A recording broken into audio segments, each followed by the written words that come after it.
Hi, my name is Heather Jonita Ballou, and this is Shame for AHAYAH's Glory. This will probably be part one because I don't know how long I can make a video before it cuts off. Um, and as I'm sure the as the rest of you who have already done this, um, this was very new to you. It's very new to me, and I have no idea what I'm doing, but all that matters is that I am, of course, admitting my shame, very much of it, for the glory of AHAYAH, um, which is all that matters, is the glory of AHAYAH.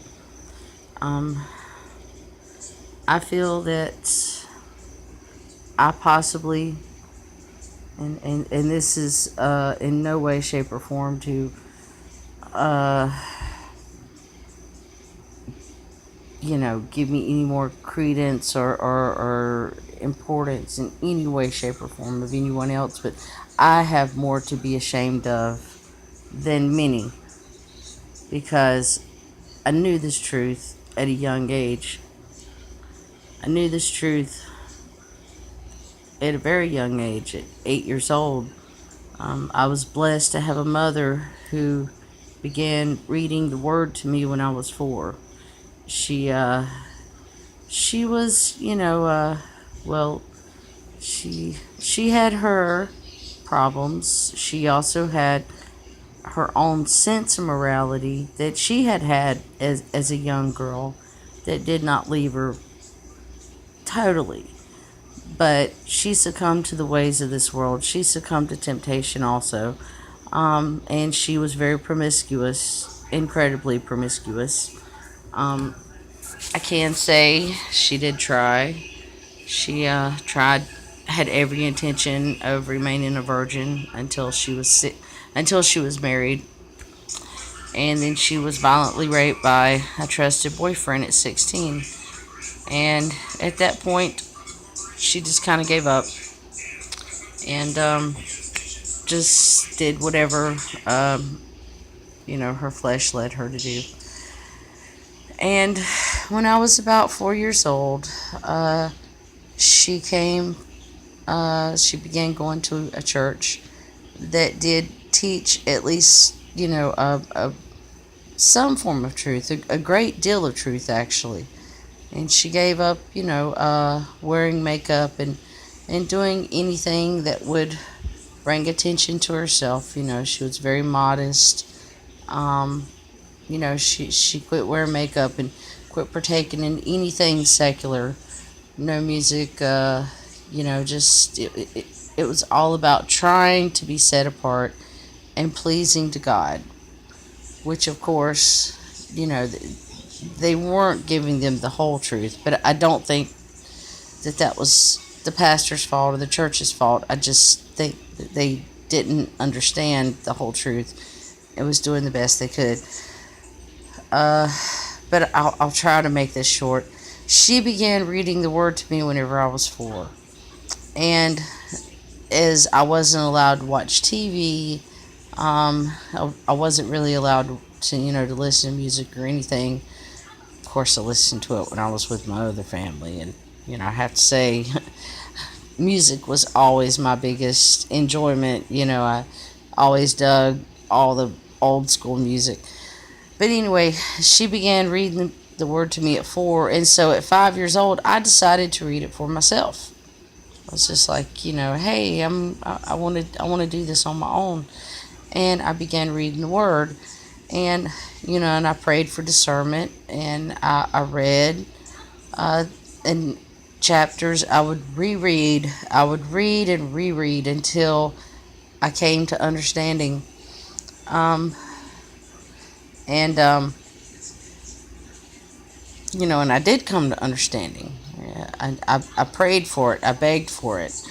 By the time that I was 8 years old, I was asking the church, the elders, the Sunday school teachers, up, even up to the pastor, asking them, hey, according to what the word says, are black people in America, are they not the Israelites? I mean, they're the only people that I can see, that fit these prophetic prophecies.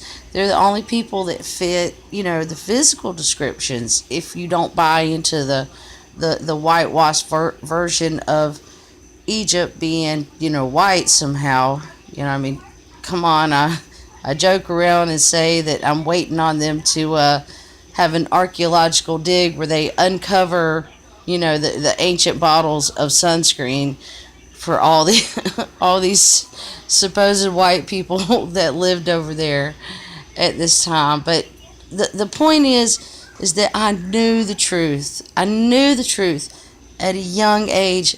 The things that I know now, much of it I knew at a young age. But it's hard to be a child and stand up and say, see, this is where I looked at it the wrong way. Stand up and say, I know I have the truth and you are all wrong. But see, that's completely the wrong way to look at it. It wasn't me that had the truth. It was the word that was the truth. And what I was being taught was opposite of what was true.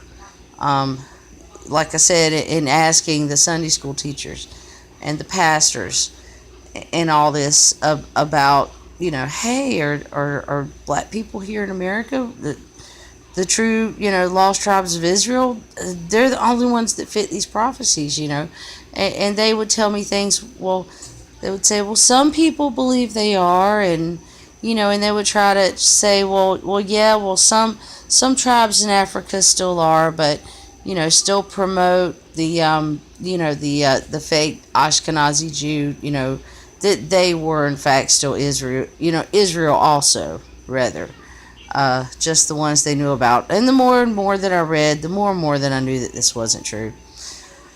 And this wasn't the only thing. This is just the beginning of my understanding of the truth at a young age. And I'm not saying any of this to uplift myself, because what comes after shows how guilty I am. I quit going to church at 16 because none of the churches met on the Sabbath.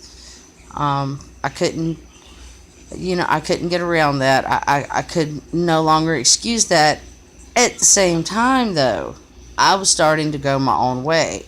And so in a real sense, I kind of used that as an excuse to not go to church. While what I said, what I believed, what I thought was completely the truth, at the same point in time, this is the time when I began to walk away from what I knew was true.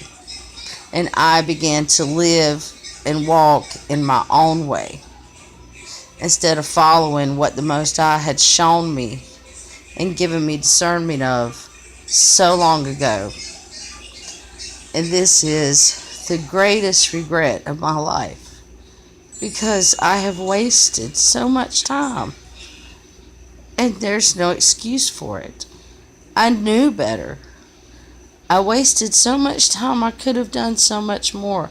I could have worked harder to spread this truth that I knew of this replacement theology, and how bogus it was, and how and done more to to fight this whitewashed history of who the true people, the apple of the Most High, who his true people are. And I'm not taking away, or at all trying to take away from the grafted in Gentiles. I know the differences of a lot of the camps. They refuse to recognize that. Sometimes you may see some of my posts, and it may seem to you that I am agreeing with their theology, but it's hard for me to get other people to understand is that I'm giving them bits and pieces.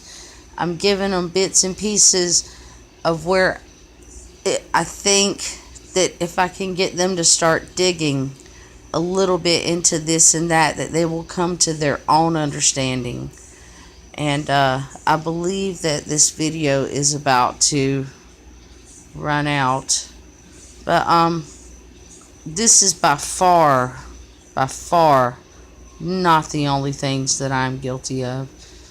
But I can say that what I regret more than anything else in my life is turning away from what I knew was the truth at a very young age, and all that wasted time of walking in my own way, of letting all that just sit in the back of my mind. It never left me. The truth never left me.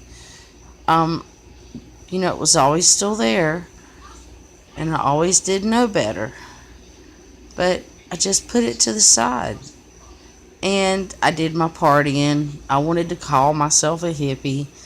I even entertained the idea that well, maybe because everyone is so deceived, maybe, all these religions, eventually will lead. Maybe they are worshiping the Most High in their own way. And this is the mindset that I adopted, to my detriment and to others also. How many more people could I have brought into the truth had I stuck with the truth that I knew, instead of trying to compromise what I knew to be the truth, to fit into what I wanted to believe at that time. But there's so much more. I'm going to pause this now because I think that I wasn't paying attention. I think I just got some type of little warning that said that this recording is almost done for right now. So I'm going to go ahead and conclude this with part 1. But before I do conclude this, please understand that my biggest regret, far beyond all the other horrible things that I've done in my life, is how much wasted time, because I knew better. There's no excuse for it. There's no excuse. I know I deserve nothing. I don't feel I deserve mercy. I don't feel that I deserve anything at all. I don't. Because I knew better. And I didn't follow through with what I was given at a young age. I was blessed to be given it at a young age, and I wasted it. And so this is just part 1. I'll go ahead and upload this part now. But trust me, so much more I have to be sorry for. And this is my shame for AHAYAH's glory.